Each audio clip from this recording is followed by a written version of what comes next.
Ces dernières années, c'était assez aléatoire pour moi. Je prenais la date de floraison et je mettais 60 jours en plus.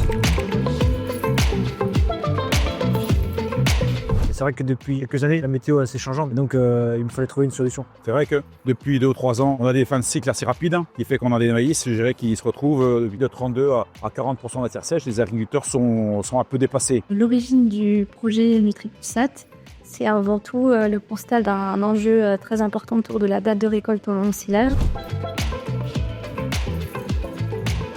qui va déterminer finalement la qualité de l'ensilage et donc indirectement la qualité de l'alimentation pour les troupeaux. Le constat, c'est qu'aujourd'hui, 2 agriculteurs sur 3 ne récoltent pas à la bonne date. Il y a assez peu d'outils finalement fiables et précis qui permettent d'anticiper cette date de récolte. Et donc du coup, notre outil NutriPulsat vise justement à proposer et à conseiller les agriculteurs pour qu'ils puissent optimiser cette date de récolte en ensilage. Depuis 2 ans, le technicien m'a proposé d'évoluer dans cette prise de décision d'ensilage avec l'outil le NutriPulsat.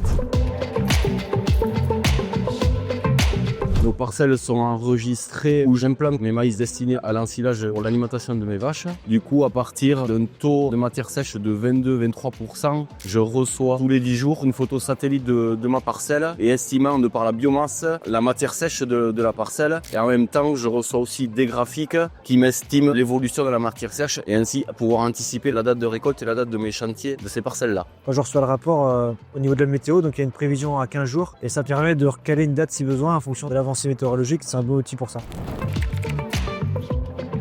Ça permet de mieux anticiper ces chantiers de récolte puisque le service et la réception des rapports va démarrer peu après la floraison. La deuxième chose, c'est que ce service permet d'avoir une vision globale sur l'ensemble de la parcelle et pas uniquement sur un point. Et la dernière chose, ça permet d'optimiser la date de récolte et donc la qualité de l'ensilage et l'alimentation des troupeaux.